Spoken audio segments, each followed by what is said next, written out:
Picture a simpler time. Walking home with your buddies after school. Nobody distracted by a cell phone. Nobody to impress on social media. Your parents have no idea where you are and no way of finding out. Now that's true freedom. Picture a simpler time when your best friends lived on your street and you did everything together. Such a place existed. It was called 1970s America. It was a time when rugged kids lived outdoors all year. They were guided by their imaginations, so the world had no limits and no safety nets. Their childhood was rough and tumble and not for the faint-hearted. They were the children of the 1970s, and they were tough kids.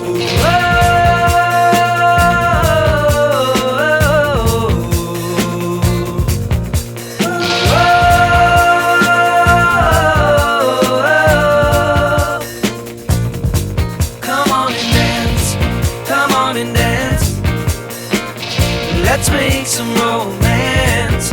Know the night is falling and the music's calling, and we got to get down to Swingtown. We've been working so hard. We've been working so hard. Come on, baby, let's dance. Bump, bump, bump. Bump, bump, bump. Bump, bump, bump. Welcome to my version of a safe space. It's wall-to-wall 1970s nostalgia. Nostalgia, the word is a Greek compound for homecoming and pain. So if your heart aches for the purity of the past, and you've been searching for your simpler 1970s childhood, well, you're within walking distance.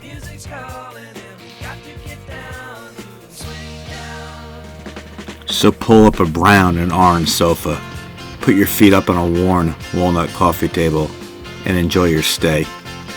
We've been expecting you.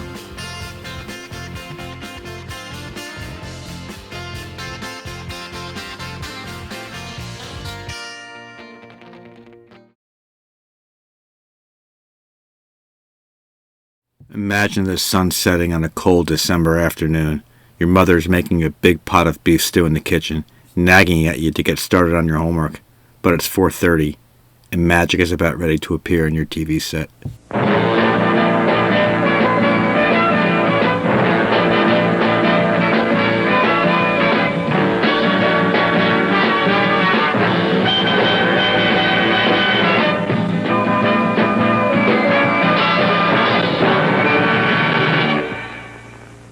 The comment section on YouTube is filled with quotes that wonderfully describe the magical connection my generation has with the 4:30 ABC movie. There are many times I think I'm the only one who looks back to all these great memories from childhood. I was a 7th grader in 1977, and I can remember all those years watching the 4:30 movie in summer afternoons. Sometimes I almost feel guilty thinking about these times, thinking to myself, boy, you are some loser, dwelling on the past. Then I read the comments here and I realize I'm far from the only one who really appreciated the best of times in this country, a better, simpler time. Well, Mike, to quote T.S. Eliot, back is the way forward.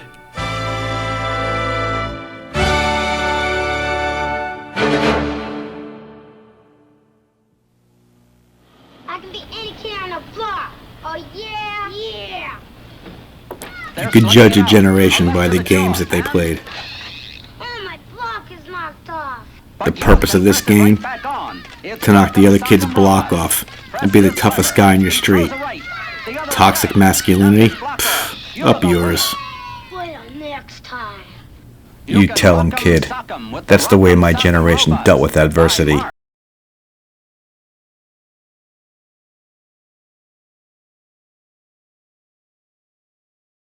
This show marked the first time an all-female power cast led the way. And Josie and the Pussycats had the first main female black character in Tomboy, Valerie Brown. 70s cartoons were loaded with diversity.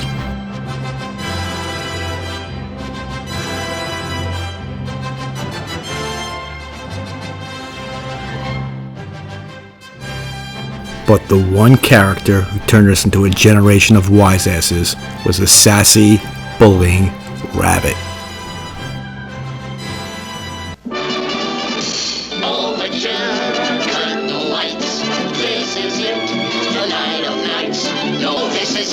This song was the soundtrack of Saturday morning. When you heard it from another room, your heart would leap with anticipatory joy as you rushed into the family room. Tonight, what heights will hit?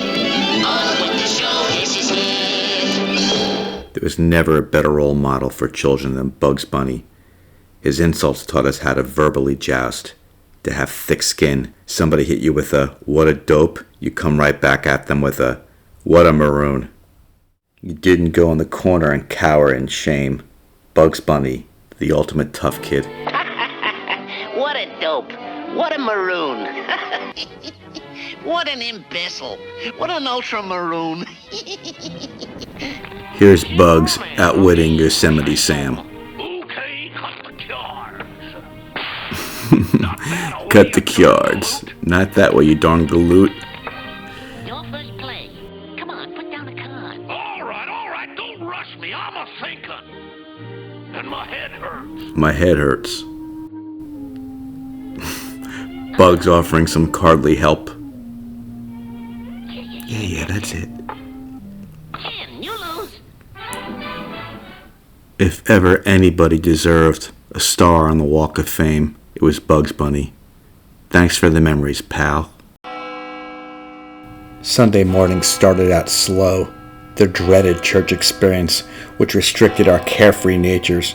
But there existed a line of demarcation between responsibility and freedom, and that line was the Sunday morning movie. This is WPIX-TV, New York. Apologies to those who did not grow up in the New York City area in the 1970s, because anyone will tell you that childhood was not complete without WPIX-TV. The Sunday morning intro, which came on at 11:30, perfectly reflected the tranquil mood of that era.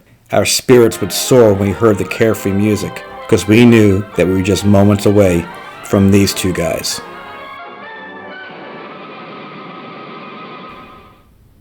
Nobody was funnier than Abbott and Costello. Nobody. We laughed so hard we almost cried. Here the boys are trying to escape from Frankenstein. He can't get in here.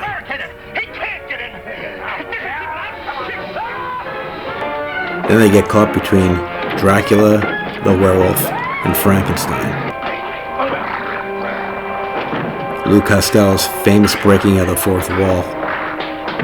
And here he is trying to hoodwink Frankenstein.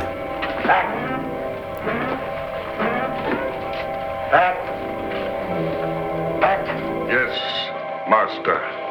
Give me some Dracula. And just when you thought that our Sunday couldn't get any better, it was 2 o'clock.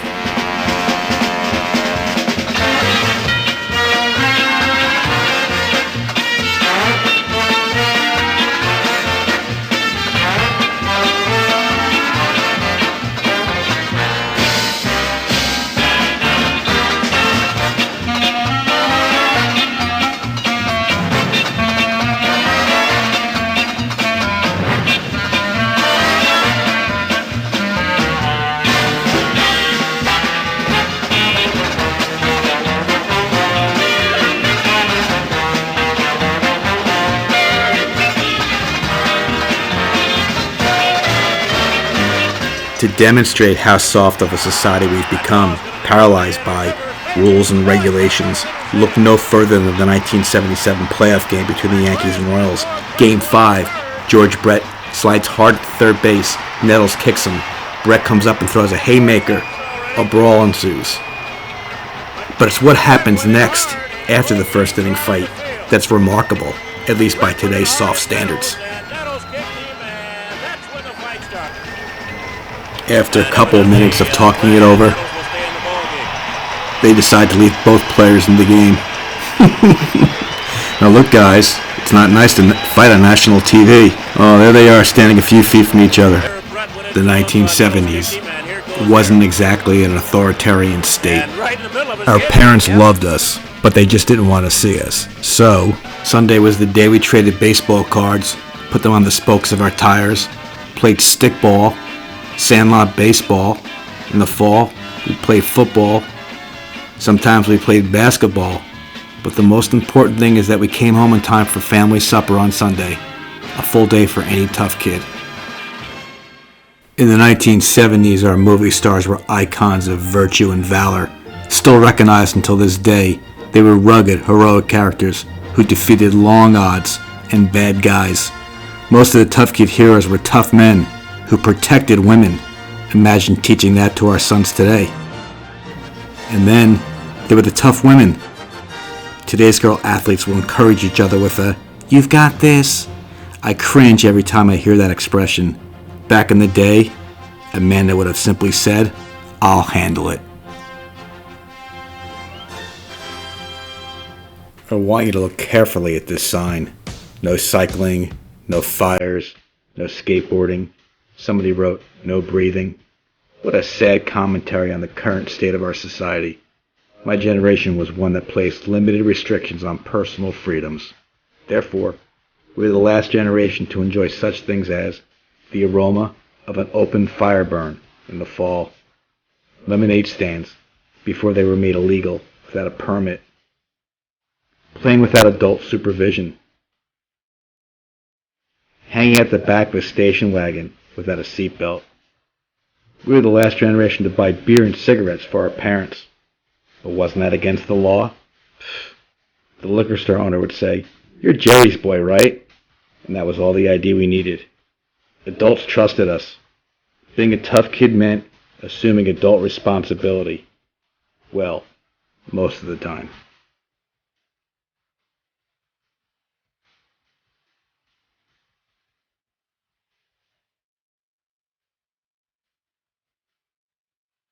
The following video was shown to us in high school.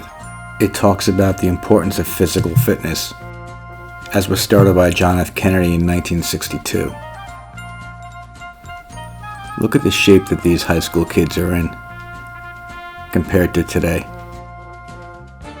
I welcome this opportunity to speak to the people of America about a subject which I believe to be most important, and that is the subject of physical fitness. And I speak not only as President of the United States, but also as a parent of 2 children who I hope will grow up with those qualities of vigor and energy which we identify with the best of America. This should be a matter of concern to us all. A country is as strong really as its citizens. And I think that mental and physical health, mental and physical vigor go hand in hand. Keeping in mind President Kennedy's vision, was it any wonder that our school game of choice was dodgeball, a game that challenged us physically and challenged our comfort zones? Yes, dodgeball, a game that is banned today, but not because it's violent, dangerous, or promotes bullying, because it does none of those things. Dodgeball is banned today because it potentially creates one thing, and one thing only: embarrassment. Schools are safe spaces after all, so you can't have kids feeling humiliated. Why, that would trigger them. That would cause them anxiety. There will always be anxiety and stress. That's the human condition. But the problem today is we prepare the road for the kid, and not the kid for the road. Pay careful attention to this picture. Look closely. That's a young man jumping out a window at school. It was taken by a student photographer 40 years ago. Now look even closer. Look at the entire picture. That boy is jumping 25 feet out a school window. And this picture actually appeared in the yearbook. Did the boy get hurt? Did the parents sue? Was the teacher fired? No, on all 3. In fact, the principal contacted the local Army recruiter to see if the boy could get into the elite 82nd Airborne Paratroopers. The mission of schools is to help young people find their calling in life. Mission accomplished. There are certain experiences that the 70s tough kid finds universal, a way of life that only we can truly understand. And although our upbringing may seem too harsh or rugged by today's standards, we recognize now that it was the right way to grow up. First, our parents didn't go on Facebook to brag about some pissant, meaningless accomplishment. Back then, not all of us won trophies like this guy. See how truly excited this kid is about a real accomplishment? Most of us never won one of these. Some of us came in last and got this. Second, our parents weren't our friends. especially our dads, who were tough men. They weren't like the buffoonish clowns you see portrayed on TV today. And our moms were downright badass. They gave us tough love. To actually demonstrate how our mothers pushed us out of our comfort zones, literally pushing us out of the nest, we will again rely on the ultimate purveyor of cultural truth, the Saturday morning cartoon. Now, kiddies, I want you all to go out and bring home something for dinner. Now, let me see. You get a horse, you get a steer, you a moose, and you get a cow. High expectations demanded from her children. No failure to launch here. Off they go to conquer the world. Oh wait, we have a millennial child in the brood. How do you get in there? Look at him, full of shame and embarrassment. Oh, look at this poor bastard, totally zoned out. He was probably over-medicated. The buzzard who smoked too much weed and played too many video games. What you need is a good swift kick in your ass, my mother's favorite expression. Can mother still talk that way? Now this buzzard has a fighting chance of becoming self-reliant. Tough love. It works every time. In the 1970s, fathers worked, and the mothers were mostly stay-at-homes, so the women were responsible for the upbringing of the children. No wonder Ralph Waldo Emerson famously said, "We are what our mothers made us." I will leave you with this final tough kid moment. We used to play a game called Kill the Guy with the Ball. A bunch of us would gang tackle whoever caught the football. The rules? I don't remember any. We just form a dog pile on the runner with the ball. A dog pile? Guess who taught us that? It wasn't the Teletubbies. What's up, dogs? Don't pile on the rabbit! Don't pile on the rabbit! Don't pile on the rabbit! Don't pile on the rabbit! Don't pile on the rabbit! Don't pile on the rabbit! Hey, get off! Don't pile on the rabbit! Don't pile on the rabbit! Don't pile on the rabbit! Don't Who's pile on the the wise rabbit! guy? Peekaboo! I say you! Hey, Bugs also taught us how to stand up to a bully. You stand your ground. Thank God we didn't grow up like this poor, sheltered bastard. Talk about child abuse. Life is so much better when you live fearlessly, ruggedly, and end up battered, but on top, like this kid. Tough boys